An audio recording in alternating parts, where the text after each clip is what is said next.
If you want to make a difference in this world, be fiercely creative. What do I mean by that? This is Jofabelle Mae Jalalon, a graduate of Filipino University, Mindanao. I'm here with you today for PNU Talks, where learning never ends.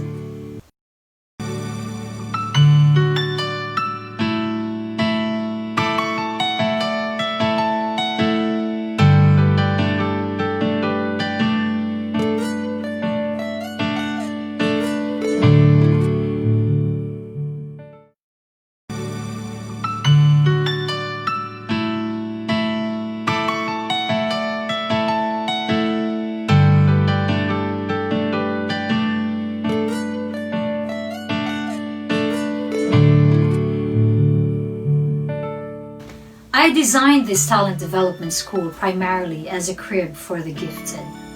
I know for a fact that talent development schools like this one are sprouting like mushrooms everywhere nowadays.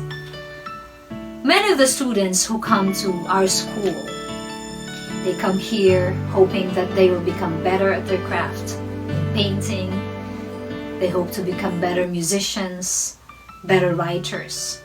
During that first session with me, I give them a reality check. That I'm not there just to help them develop their skills, their talents, their gifts to their fullest potentials. I tell them there is a higher purpose for me in teaching music, painting, and writing. I am there to steer them in the direction of using their talent as a tool for touching lives, using their talent to inspire others, to make a difference in this world.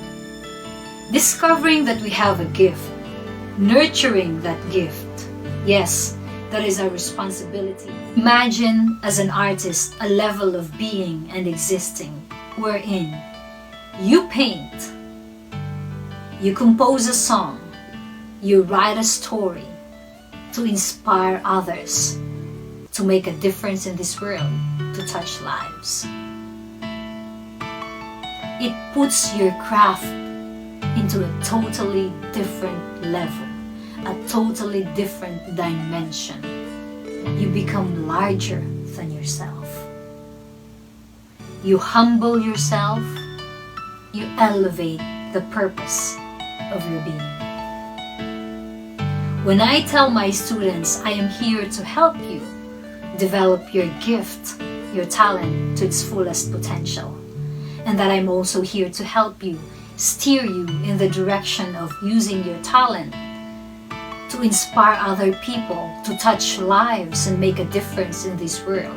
To do that entails that I tap into your gift through a three-part journey I call Craft Development for Therapy, Self-Determination, and People Empowerment.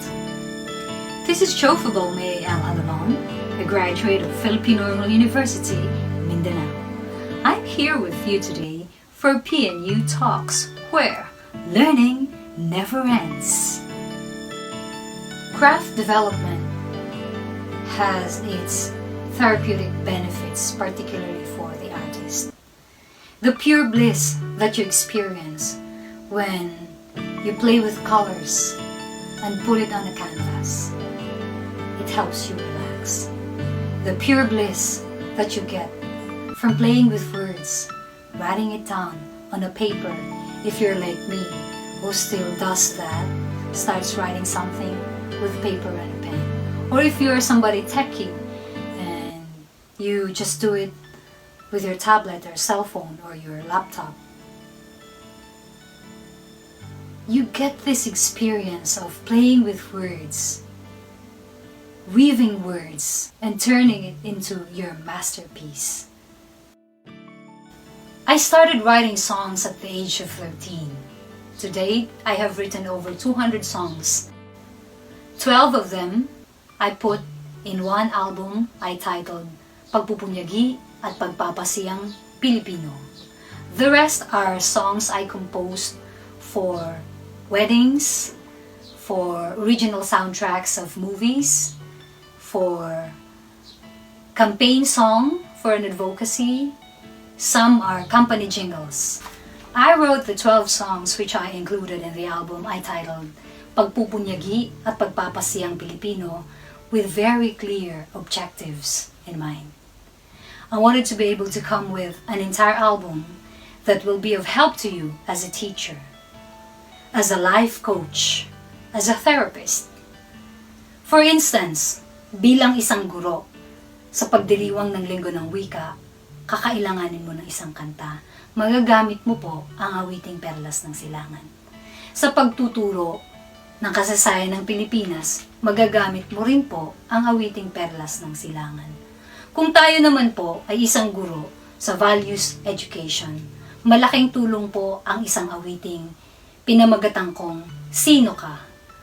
Gayun din po, malaking tulong sa ating pagtuturo ang awiting pinamagatang kong Aking Munting Pangarap.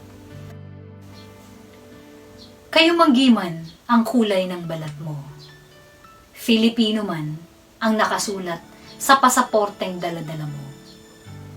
Kung hindi ka marunong magsalita sa wikang Filipino, kung hindi mo naiintindihan ang tunay na kamalayan at kulturang Filipino, kung hindi mo minamahal at ipinagmamalaki ang kasaysayan ng bansang Pilipinas, hindi mo tinatangkilik ang mga produkto na gawa ng mga Filipino, at patuloy mong hinahayaang magmistulang banyagang turista sa sariling bansa mo.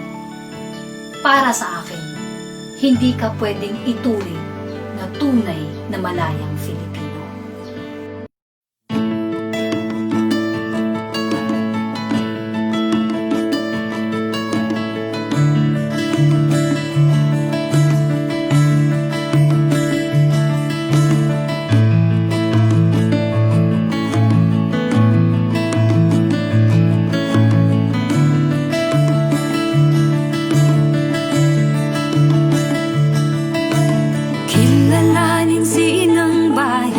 Sariling wika'y huwag kamuhian kabataan.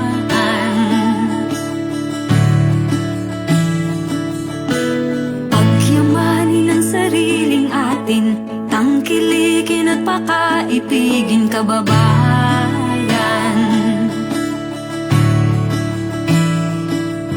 Ang kaunlaran ay hindi kailanman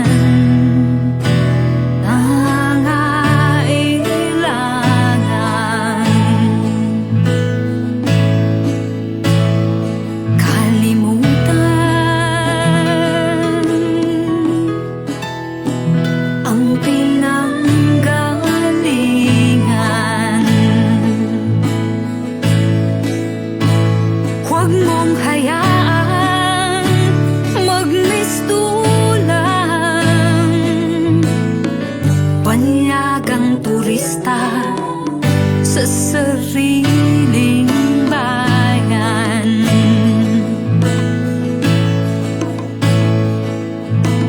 Kilalanin si inang bayan, sariling wika'y huwag kamuhian kabataan.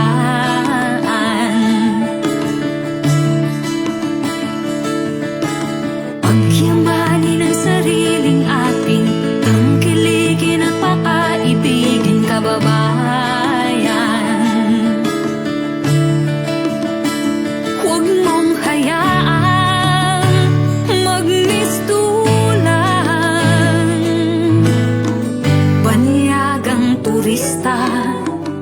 Sa sariling bayan, ang kalayaan ni ng bayan, nananawagan, nangangailangan, ipaglaban, ito'y perlas ng silangan.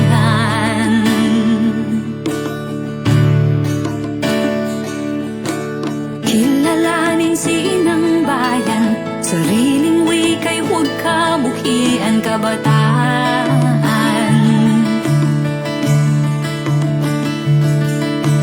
Pagyamanin ang sariling atin, tangkilikin at pakaibigin kababayan.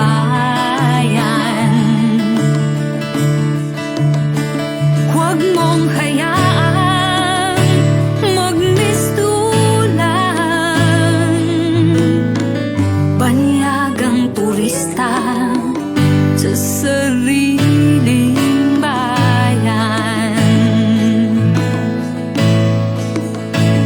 Ang kalayaan ni ng bayan, nananawagan, nangangailangan ipaglaban. Ito'y perlas ng silangan. Ang kalayaan ni ng bayan, nananawagan, nangangailangan ipaglaban. Ito'y perlas ng silangan. Ipaglaban. Ito'y perlas ng silangan.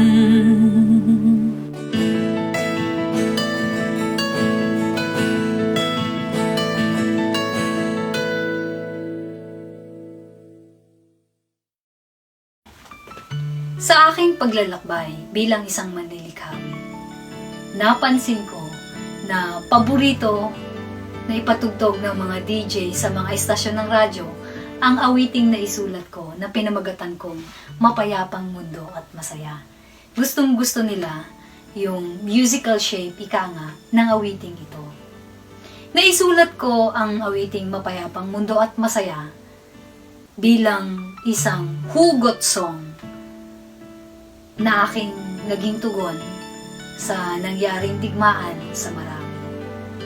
Nakapaloob sa awiting ito ang aking panawagan para sa kapayapaan, kapayapaan sa Marawi, kapayapaan sa Mindanao, sa buong Pilipinas, kapayapaan na pandaigdigan.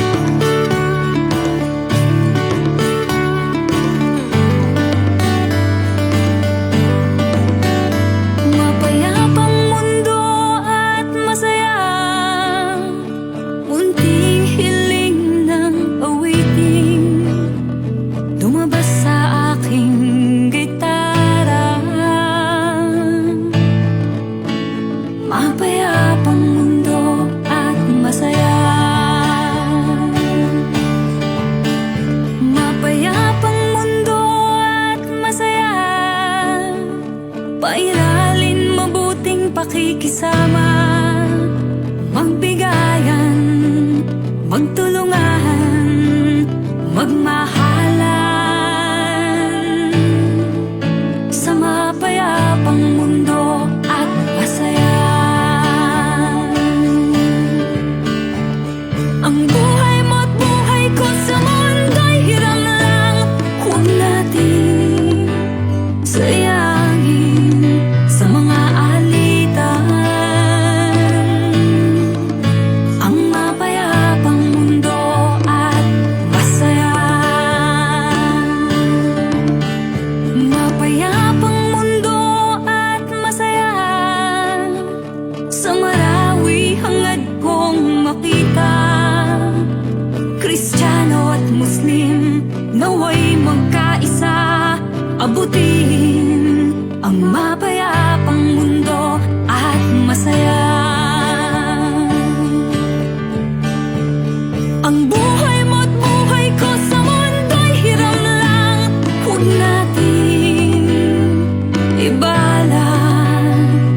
nagyera.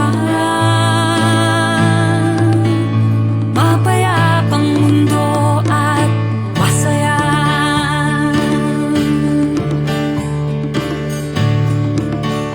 Mapayapang Mindanao at masaya. Sa kabataan ating ipamana. Naway hindi ako nag-iisa. Sa dalangin kong mapayapang Mindanao at masaya. Ang buhay mo't buhay ko sa mundo'y hiram lang. Huwag natin idahilan ang mga patayan.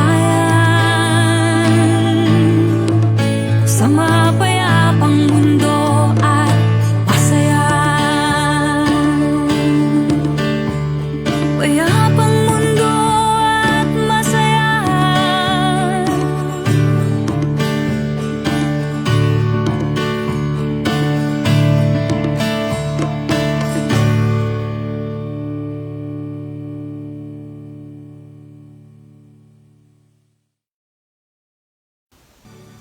If you want to get anywhere near that success you're aiming for as a writer, first, you need to be able to determine who you are and what you are as a writer. You need to be brutally honest with yourself. That self-honesty, that self-determination will help you write something that will resonate with your target audience.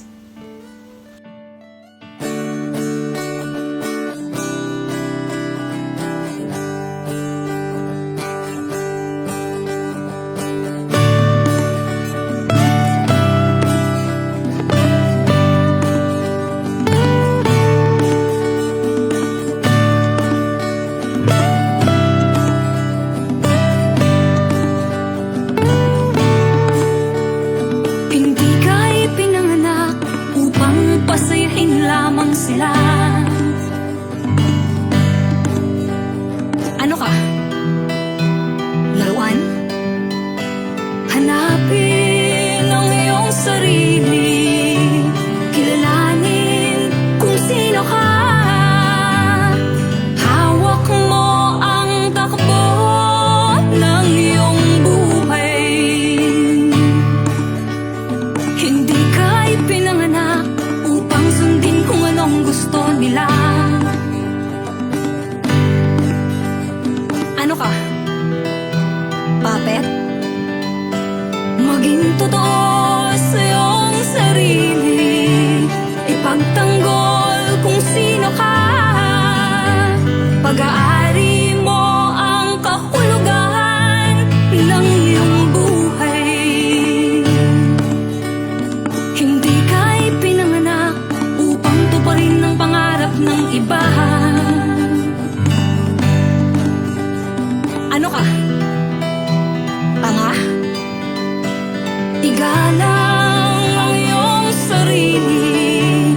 Hubugin kung sino ka. Kayamanan mo ang katuturan ng iyong buhay.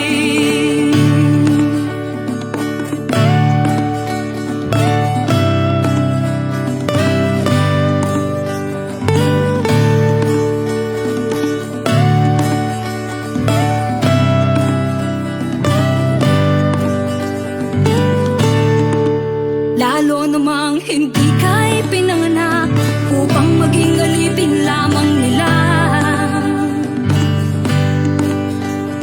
Ano ka? Hello? Mahalin ang iyong sarili. Ipagbunyi kung sino ka. Karangalan mo ang alaala ng iyong buhay.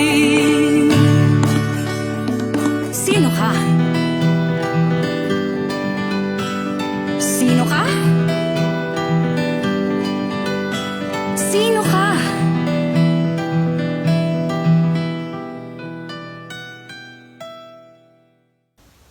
This is Jofabelle Mae Jalalon, a graduate of Philippine Normal University, Mindanao.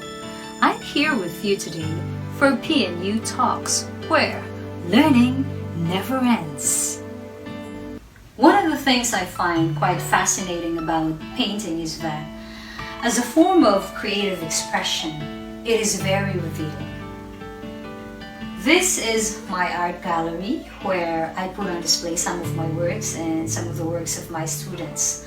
Behind this wall is where I teach painting. That's also my studio. Okay, let's have a look. Before the pandemic, this art studio over here was a heaven for young geniuses in the field of painting. When you study painting with me, one of the first things you will learn how to paint is an eye.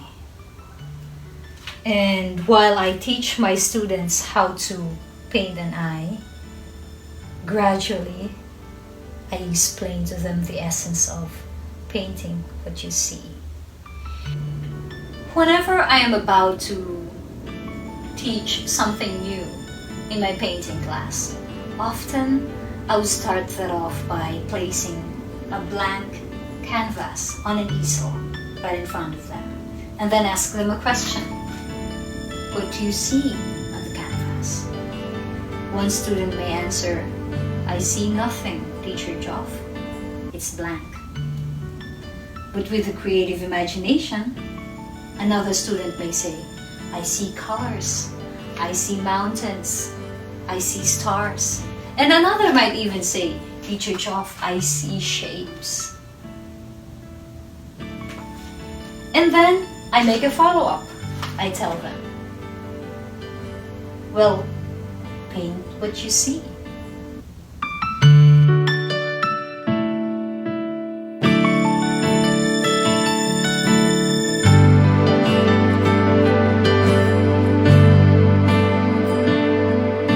Ikaw ay aking munting pangarap.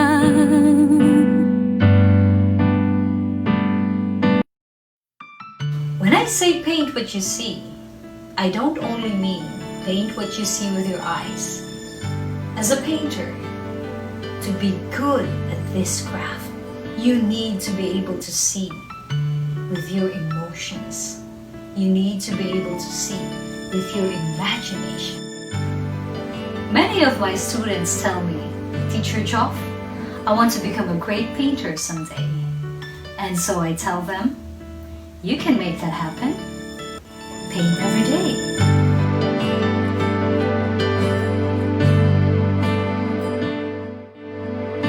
Ikaw ay aking munting pangarap.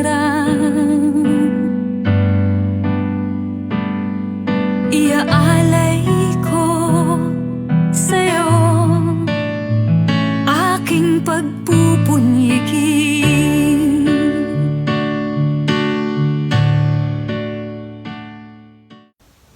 This is Jofabelle Mae Jalalon, a graduate of Philippine Normal University, Mindanao. I'm here with you today for PNU Talks, where learning never ends. I began manifesting my interest in music at the age of 4. We were living in Mindanao at the time, in Sultan Kudarat, and I remember my uncle teaching one of my elder sisters how to play the guitar. Now, hearing the guitar instrument being played for the first time, I just fell in love with it completely. And so I begged my uncle to teach me too how to play the instrument. However, he checked my hands, and then looking closely at my fingers, he then said to me, you don't have the ideal hands for guitar playing, and so you can't play this instrument. Fast forward 2 decades. We were in my parents' living room, and I was singing one of my original compositions with a guitar. With tears in his eyes, he hugged me and then said to me, one of my greatest regrets in life is saying no to you when you asked me to teach you how to play that instrument. But at the same time, hearing you and seeing you play that instrument all by yourself. You've taught yourself how to play that instrument. I am also glad that I said no to you, because having said no to you made you want to learn how to play that instrument even more. In your pursuit for self-determination and self-actualization, you will encounter many naysayers in your life. As much as there will be many who will be very supportive of you, there will also be many who will try to pull you down, who will discourage you. Don't mind them. You decide what you can and you can't do. There will be a lot of strategies how to overcome the naysayers, the negative energy of those who are discouragers, bashers. Okay, you know what I do? I want to share it with you. Write on a piece of paper, you can't. And then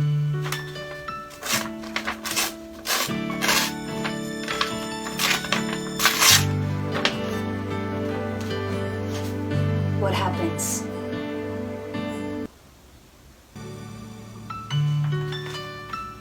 You decide your life journey, who you will be. Yes, you can. It's completely up to you.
did not get any professional training how to paint, how to compose a song. Nor did I get any professional training how to teach painting, how to teach music. But I did get a professional training how to teach English.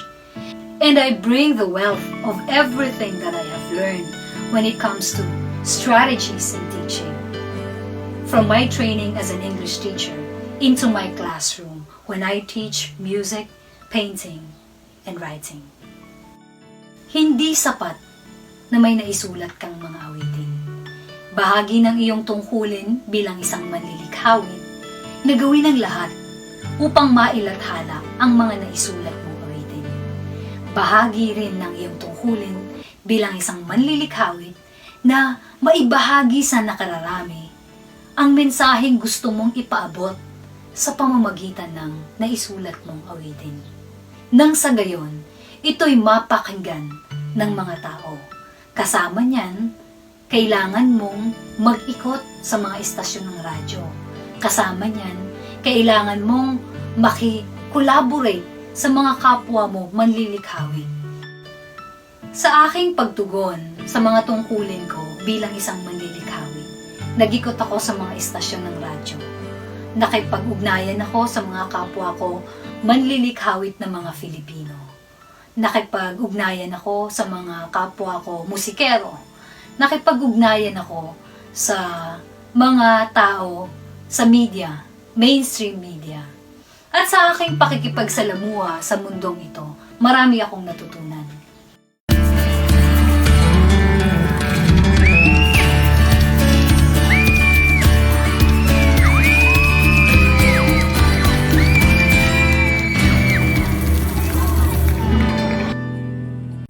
Ang gutom sa tiyan ay kambal ng kahirapan, palaboy sa lansangan, namumulot sa daan. Paslit, ulingit, paslit, ulingit, sa kariton kami kumakapit. Sa pagkain, kami masaya naman. Gusgusin man ang mukha, pero may puso naman sa kapwa. Paslit, bulingit, paslit, bulingit, sa basura nyo kami kumakapit.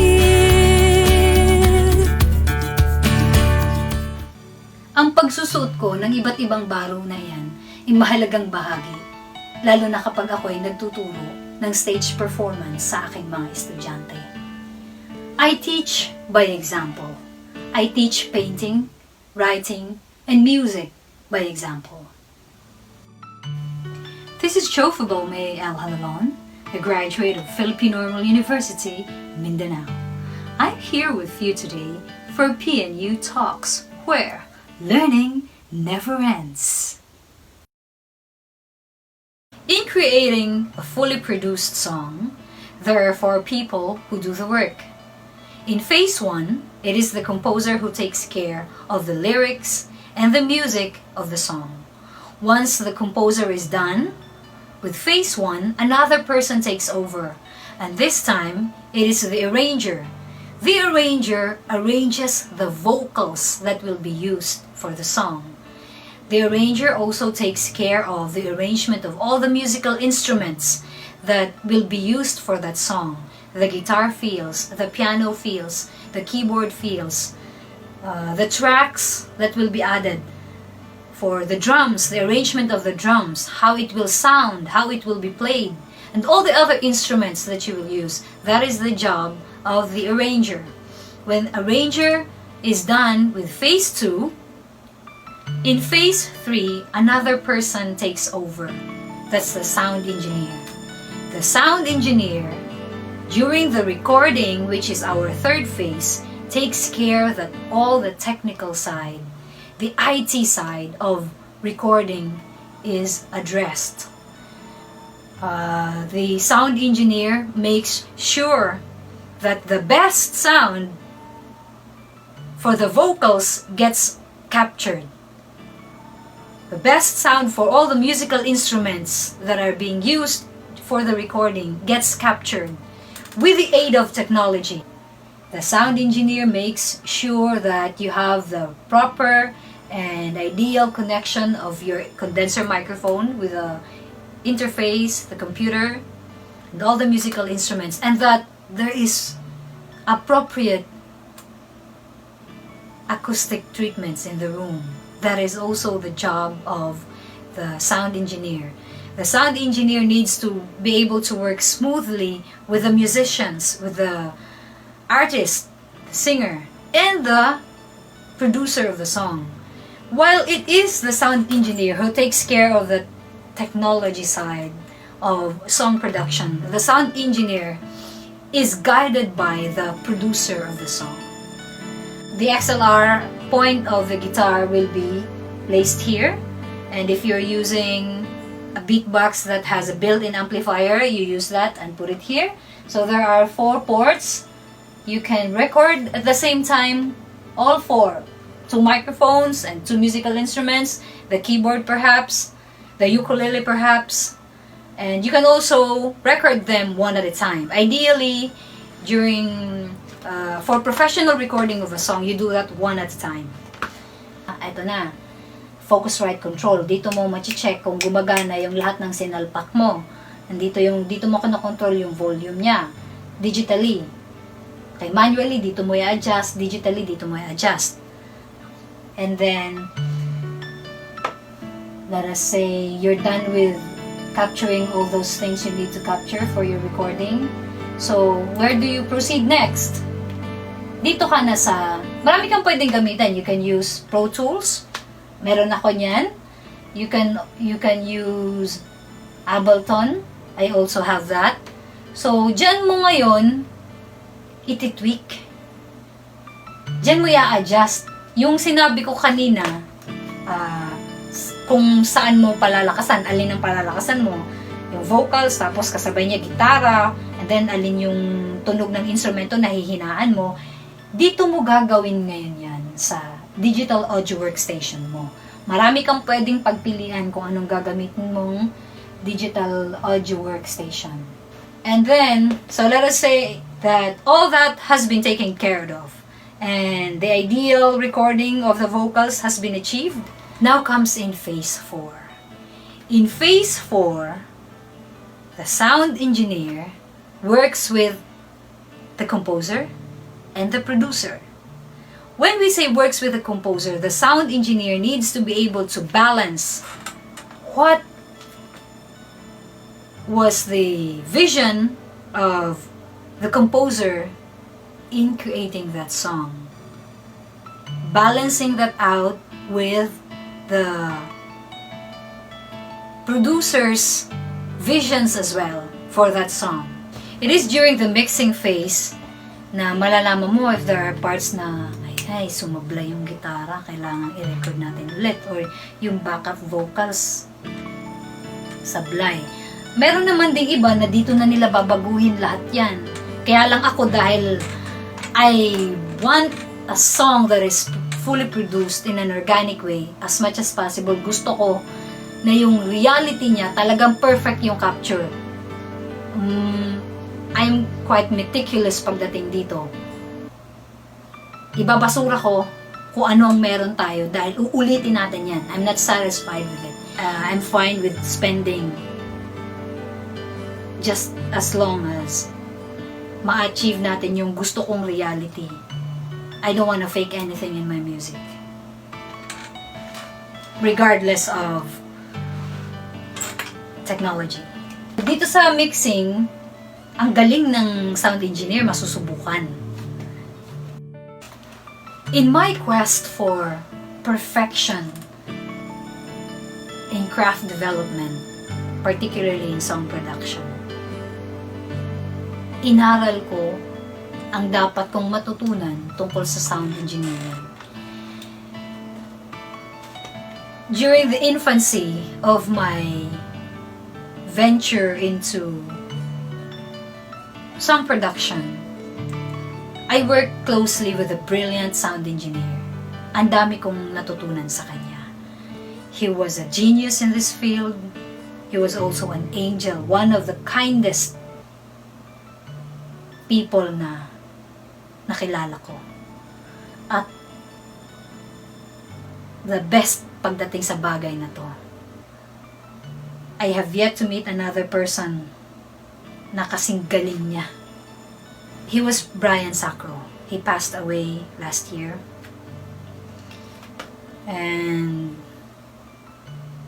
hats off, maestro. He taught me a lot of things na kailangan kong malaman sa pagbuo ng kanta. Lalo na sa technical side.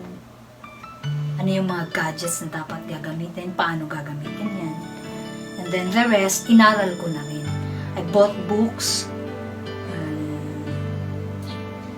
Pinag-aralan ko siya para maintindihan ko. My initial intention was so that while working with a sound engineer, naiintindihan ko yung lingwahe, yung mathematics and science aspect ng pag-produce ng kanta. Kasi kamado ko na yung sa composing, kamado ko na yung arranging. Those two realms, kamado ko siya. Kinapa ko tong pangatlong realm, yung sa recording, para naiintindihan ko anong mga pinagagawa ng sound engineer. At pagka may nire-request ako, maiintindihan niya rin ako. That I'd be able to articulate clearly to the sound engineer as the composer and as the producer of the song anong gusto kong mangyari sa kanta. Kailangan nag-uusap kami in the same language. That inaral ko ang sound engineering so that when I'm talking to a sound engineer, we're on the same page. When he passed away, kinailangan kong laliman pa yung pagkakaintindi, yung pag-aaral tungkol sa sound engineering. And it's a beautiful world. I discovered a wonderful world of music using technology. I uncovered another layer of me, finding out that I am as much at home with technology in the same vein that I am at home during sa composing phase, during sa arranging ng kanta, na ito palang bagay na to is something that I also love to do. So habang inaaral ko siya, dahan-dahan may natututunan ako, may karagdagang kaalaman, nag-i-enjoy ako lalo. And then, so ngayon, I do everything all by myself. I'm wearing the 4 hats. The composer's hat, the arranger's hat, the sound engineer's hat, and the producer's hat. So, nung time na 3 sombrero pa lang ang isinusuot ko, at may kakolaborate ako na sound engineer, nag-i-enjoy din ako during that time. Kasi masarap din yung rapport. Marami kayo sa recording studio, nag-uusap kayo. May mga insights din sila. May sinasabi sila, Ma'am, what if we do it like this? Ma'am, what if ganituhin natin yung gitara?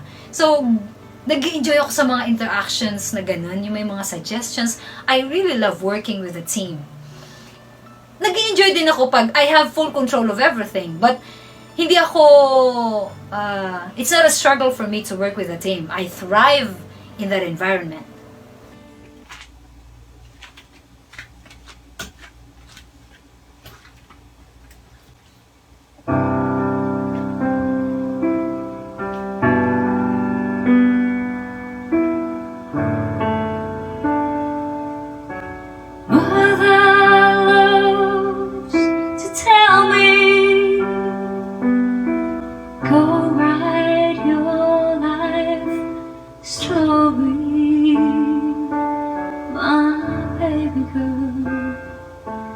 Be the best you can ever be.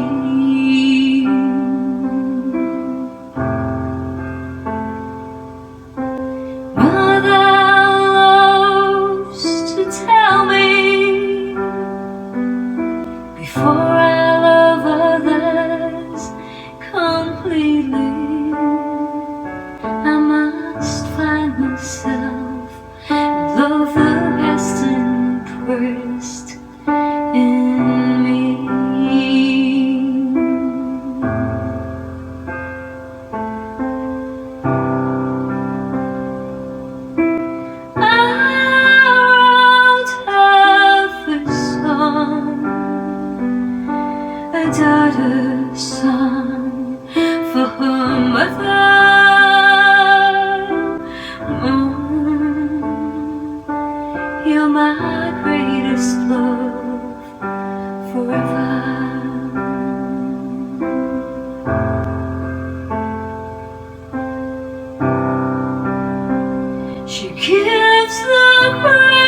greatest love life has ever shown me. From her womb till now, she reared me lovingly. No sacrifice she won't ever do for me.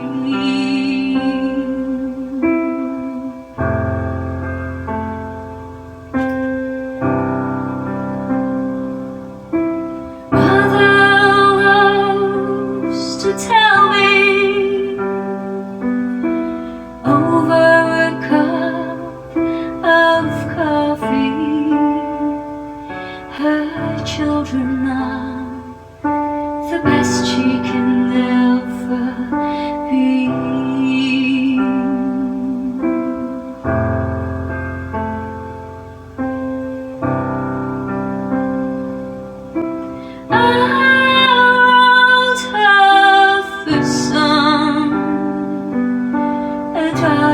Son for her mother, Mom, you're my greatest love forever. You give the greatest love life has ever shown me. From your womb till now, you reared me lovingly. No sacrifice you won't ever do for me. Mom, you're my greatest love forever.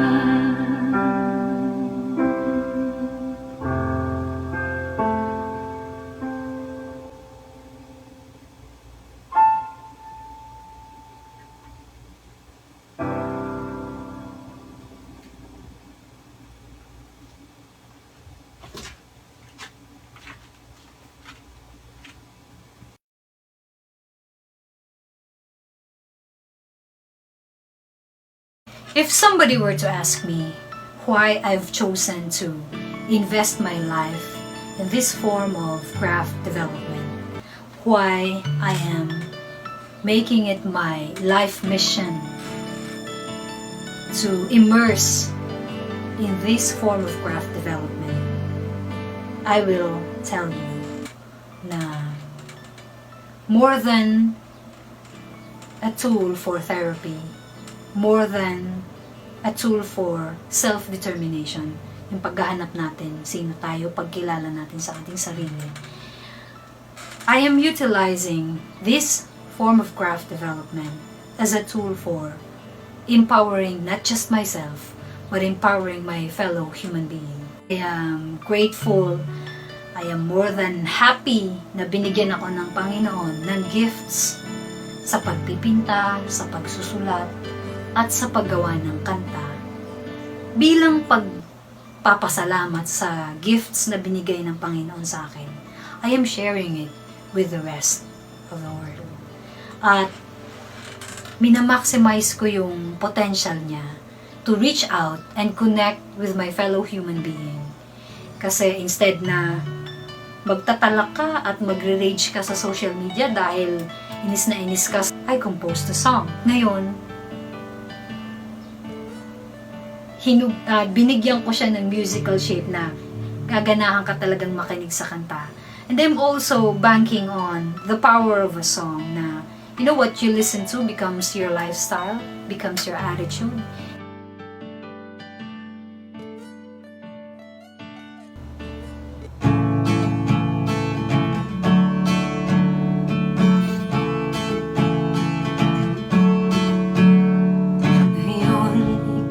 Kailanman kailangan ng ating bayan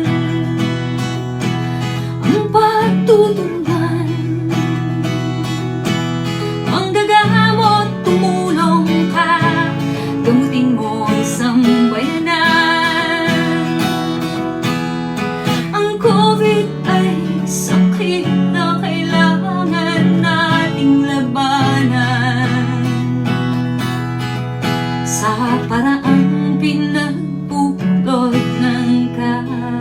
kapatiran.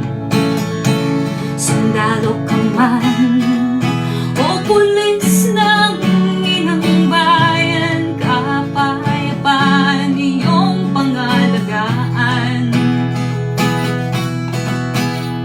Ang COVID ay sakit na kailangan nating labanan sa paraang pinagbuklod ng kapatiran.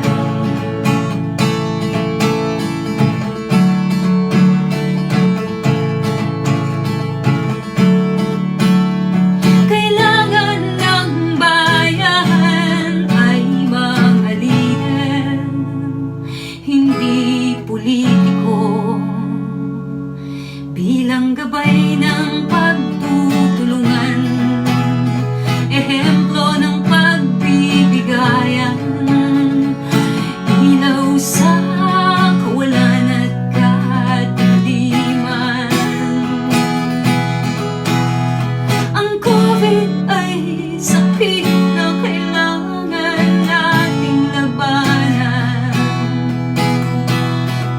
sa paraang pinagbuklod ng kapatiran.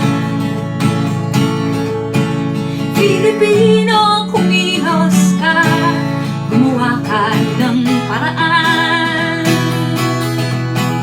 Pilipino, kumilos ka, makiisa sa bayan.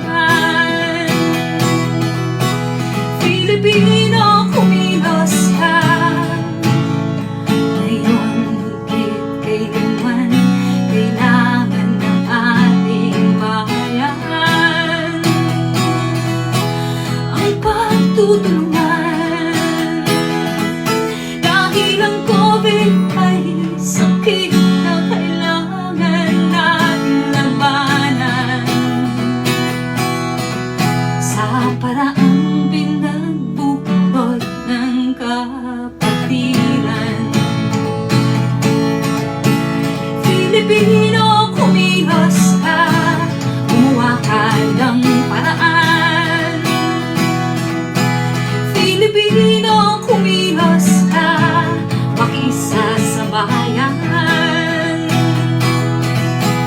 Pilipino, kumilos ka, Pilipino, manalig ka, Pilipino, tumulong ka, Pilipino, kumilos ka.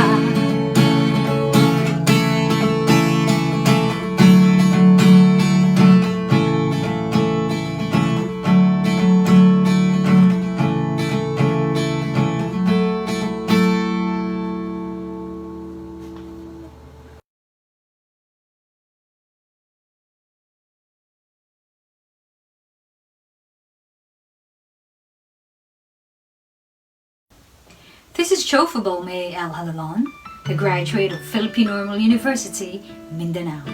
I'm here with you today for PNU Talks, where learning never ends. There is a deeper meaning and a far more important reason why you have a talent. As a growing and evolving human being, you need to be able to pursue something that does not only feed you physically for its monetary rewards. You need to also be able to pursue something that feeds your soul, something that has intrinsic value, something that will become your legacy, something that will go on to become your significant contribution to this world, even long after you are gone.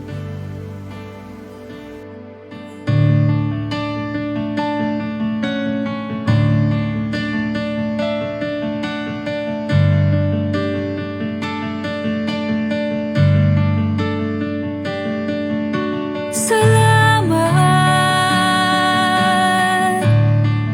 mahal kong guro.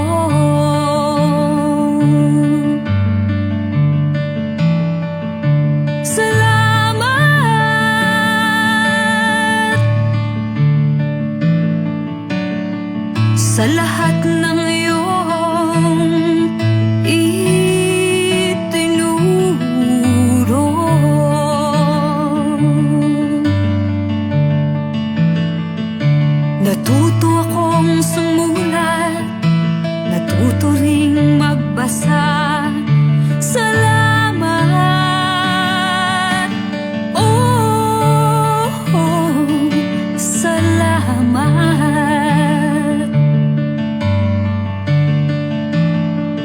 Ang aking kamangmangan pinalitan mo ng karunungan.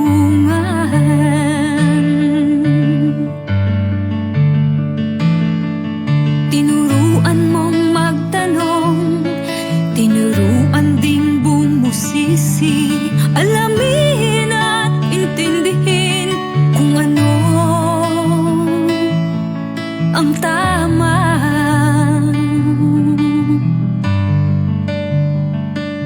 at mali.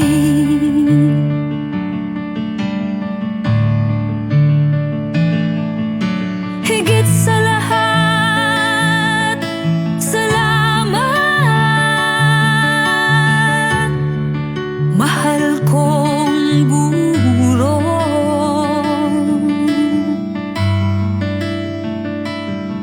Sa iginugol mong sipag at tiyaga upang higit pa sa karunungan maitanim sa aking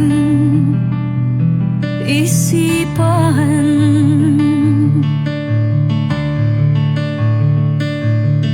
Ang karangyaan, kasikatan, ang king talino o talento ay walang katuturan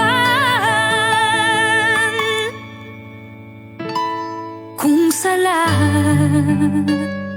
sa kabaitan.